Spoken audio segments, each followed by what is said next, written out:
শিবগঞ্জ উপজেলা অধীনস্থ বিহার ইউনিয়ন কর্তৃক আয়োজিত আজকের এই ইফতার মাহফিল দোয়া অনুষ্ঠানে সভাপতিত্ব করছেন বিহার ইউনিয়ন বিএনপির সম্মানিত সভাপতি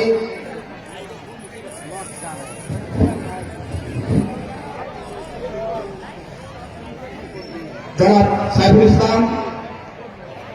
প্রধান অতিথি হিসেবে উপস্থিত রয়েছেন শিবগঞ্জ উপজেলা বিএনপির মাটি ও মানুষের প্রাণপ্রিয় নেতা, শিবগঞ্জ উপজেলা বিএনপির সম্মানিত সভাপতি, সাবেক উপজেলা চেয়ারম্যান জনাব মির্জা আলম ভাই সহ মঞ্চে উপস্থিত রয়েছেন শিবগঞ্জ উপজেলা ও পৌর বিএনপির বিভিন্ন পর্যায়ের নেতৃবৃন্দ, বিহার ইউনিয়ন বিএনপির বিভিন্ন পর্যায়ের নেতৃবৃন্দ এবং মঞ্চের সামনে উপস্থিত রয়েছেন বিহার ইউনিয়নের বিভিন্ন পর্যায়ের দলের নেতৃবৃন্দ, শিবগঞ্জ উপজেলা ছাত্র দল, যুব দল এবং স্বেচ্ছাসেবক দলের বিভিন্ন পর্যায়ের নেতৃবৃন্দ, কৃষক দল, শ্রমিক দল সহ অঙ্গ সামাজিক সংগঠনের বিভিন্ন পর্যায়ের নেতৃবৃন্দ, সভাপতি রয়েছে শিবগঞ্জ উপজেলা ছাত্র দলের পক্ষ থেকে রক্তিম লালগোলাপ শুভেচ্ছা ও সালাম। আসসালামু আলাইকুম।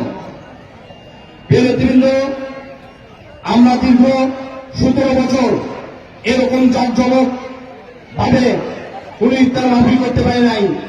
কারণ একটাই, কারণ আমরা যদি এরকম কোন আয়োজন করেছি তাহলে তারা আমাদেরকে বিভিন্নভাবে ভয়ভীতি দেখেছে, বিভিন্নভাবে মিথ্যা মামলায় জড়িয়েছে, বিভিন্নভাবে আমাদেরকে নির্যাতনের শিকার হতে হয়েছে।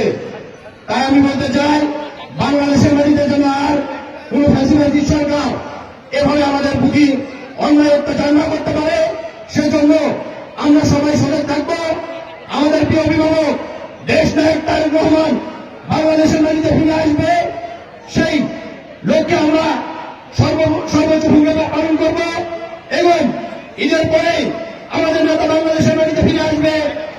এই আশা প্রত্যাশা রেখে আগামী দিনে যে নির্বাচন হবে, সেই নির্বাচনে আমাদের প্রিয় অভিভাবক দেশ নায়ক তারেক রহমানকে বিজয়ের লক্ষ্যে, ধানের শীষের বিজয়ের লক্ষ্যে মিশন মায়ের হাতকে শক্তিশালী করতে আমরা বিহার ইউনিয়নবাসী সহ শিবগঞ্জ উপজেলার প্রত্যেকটা নেতা কর্মী আমরা ঐক্যবদ্ধ থেকে রাজপথে থেকে আমরা মিশন মায়ের হাতকে শক্তিশালী করব।